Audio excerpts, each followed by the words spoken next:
राजा भैया। माननीय अध्यक्ष जी, महामहिम श्री राज्यपाल जी के अभिभाषण पर बोलने का अवसर दिया, इसलिए आपको आभार व्यक्त करता हूं। श्रीमान, हम सभी सदस्यों का एक दायित्व है।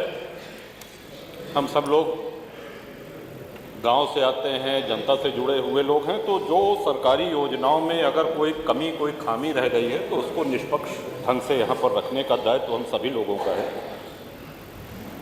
अभी हमारे पहले मनोज पांडे जी कह रहे थे, उनकी बातों को उनसे अपने को संबद्ध करते हुए ये कहूँगा कि एक बहुत बड़ी उपलब्धि पूरे प्रदेश में हुई है कि संगठित अपराध, ऑर्गेनाइज्ड क्राइम का जड़ से सफाया हो गया है। आज पूरे प्रदेश में ऑर्गेनाइज्ड क्राइम नाम की कोई चीज़ नहीं। व्यक्तिगत रंजिश में घटनाएं होती हैं, वो एक अलग विषय है, लेकिन उन घटनाओं के बाद जिस तरह से पुलिस कार्रवाई करती है, उससे बहुत से लोग हतोत्साहित होते हैं।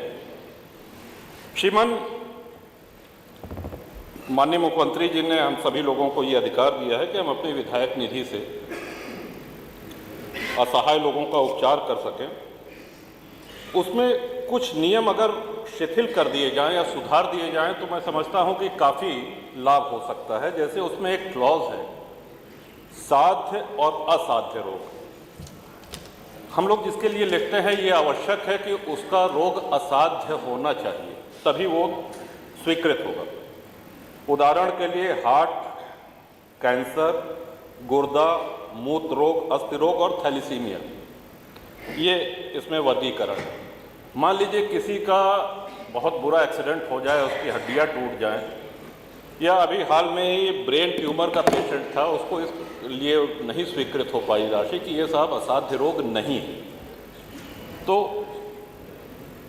जो भी घर वाले हैं वो तो इसी उम्मीद में उपचार कराते हैं कि ये साध्य हो जाए, सध जाए, स्वस्थ हो जाए।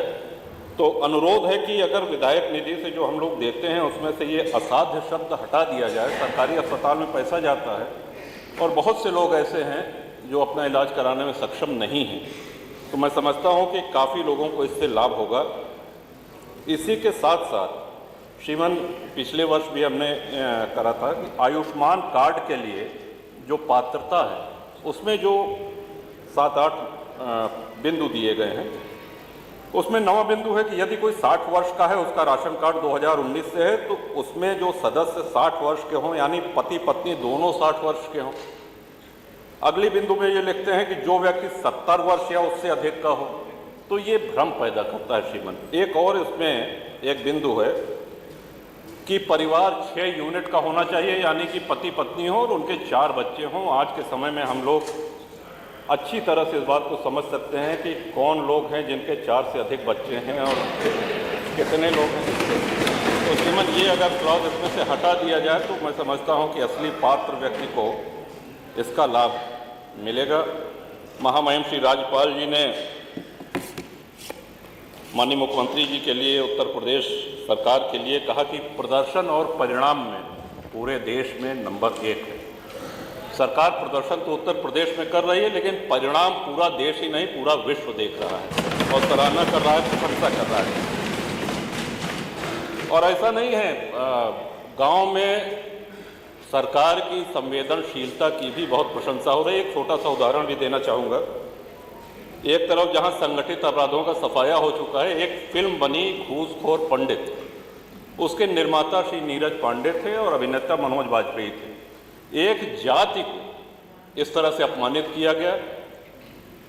ये ऑल ओवर द वर्ल्ड, पूरे विश्व में एक साथ रिलीज हुई, लेकिन संज्ञान उत्तर प्रदेश सरकार ने लिया, संज्ञान माननीय मुख्यमंत्री जी ने लिया और सबसे पहले उनकी FIR हुई और बाद में सुप्रीम कोर्ट ने, माननीय उच्चतम न्यायालय ने इस बात का समर्थन करते हुए उस पर रोक लगा दी। मेरा कहने का आशय ये है श्रीमान कि एक और जहाँ सरकार दमदारी से काम कर रही है, वहीं संवेदनशीलता का भी पूरा परिचय दे रही है। अपनी बात आगे बढ़ाते हुए श्रीमान, ये सभी माननीय सदस्यों से जुड़ी हुई बातें हैं। National highway authority of India NHAI ने बहुत से एक्सप्रेसवेज का, हाईवेज का निर्माण किया। उसके निर्माण में जो छोटी सड़कें थीं, जहां से उनकी मिट्टी जाती थी, वो क्षतिग्रस्त हो गई हैं और वो दायित्व NHAI का है उसको बनाने का। मैं समझता हूं कि NHAI अपने इस दायित्व का निर्वहन नहीं कर रही है। हम सब लोगों के यहाँ बहुत सी ऐसी सड़कें हैं जो क्षतिग्रस्त हुई हैं।